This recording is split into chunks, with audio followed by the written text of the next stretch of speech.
All right, here we go. Let's go. Aswand Cruickshank, your one and only Move Swiftly speaker, checking in for a daily Move Swiftly thought, giving you a perspective on teamwork that you will not get anywhere else. Great, much needed recovery day today. Got a lot of band stretching.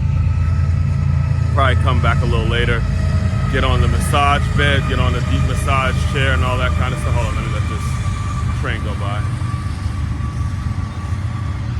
Probably do some more stretching later and get on the massage chair, get my body nice and right. Like I told you guys a couple days ago, tomorrow is going to be the PR day as opposed to it being Tuesday.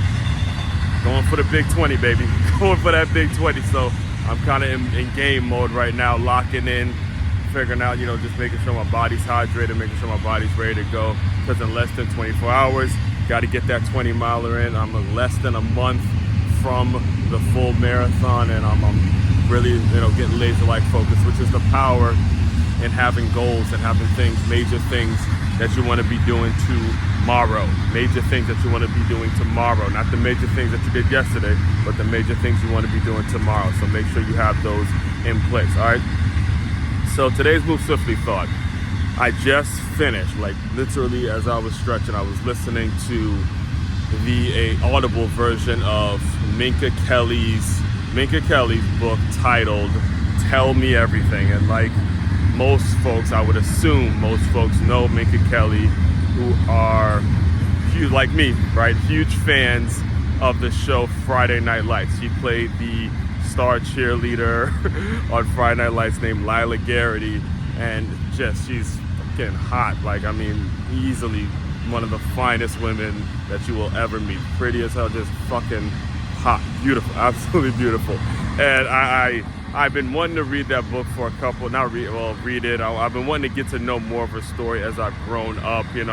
That show came out when I was in high school, I believe, yes, 2006. So I was a senior in high school, and there was a lot of transition that you deal with at that age. And that show, like I was telling you when I was discussing 50 Cent and a lot of these celebrities, when you grow with your audience, when you develop with your audience, and when certain things happen as a kid, and me being being like a football guy, football is where I got my identity. That show, has kind of stuck with me even in my adult years in terms of how I used to think to how I've developed and all that kind of stuff. And let me tell you, well, first of all, go get the book. There's no way I can really give you everything that I picked up from that book or listening to that book in one video. Go get it, read it for yourself, take down tons of notes. And the main takeaway that I really, really do want to discuss with you guys when it comes to how we judge people and, all this talk about clicks and who's getting the most clicks and who's getting the most likes, and the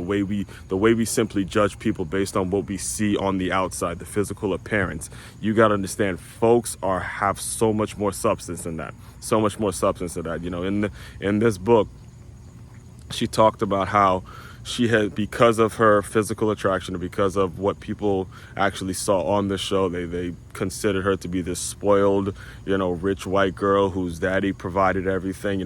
They actually thought she was the character played in the show, and it couldn't be further from the truth. This is a girl who grew up very rough, and a single mother, struggled with addiction, and has to deal with the fact that everything she does is linked to somebody she's dating. I promise you right now, you can Google Minka Kelly's name right now, and the next option is always going to be about who she's dated in the past. There's probably blog sites and all sorts of things. Everyone wants to know who she's with because of her physical appearance and the substance and the fact that she has so many great qualities to her outside of her physical appearance is something that gets lost in all of this online and all this social media and all the blog sites and all these things that go on in what's become the norm. All right, so I challenge you. One of the things I actually thought about is,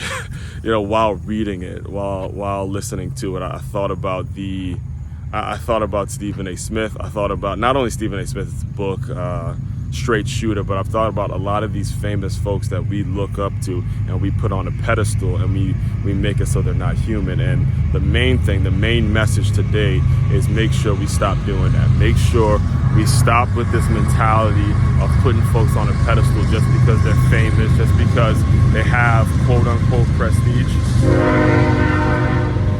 These trains at this hour are driving me crazy, but make sure we understand that people have substance to them, working towards their substance, working towards finding out what the substance is, and most importantly, make sure as you're going about your day-to-day, you're going about whatever it is you're doing, that you're creating and you're rooted in that substance, that you can rely on that substance, because there's going to come a day where you lose all your physical features. Your physical features are only going to take you so far.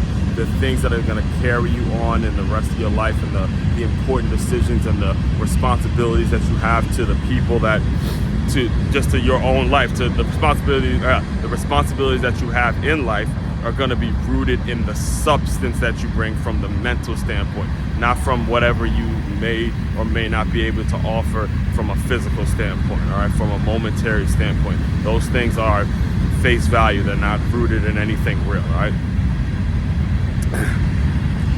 To dive deeper into my world, make sure you check out the main website is makeyourmove.com. That's MAKEYAMOVE.com. One-stop shop for your teamwork and your self-development needs. Aswand Cruickshank, your one and only Move Swiftly speaker, checking out. You guys continue to move swiftly. We will talk more soon.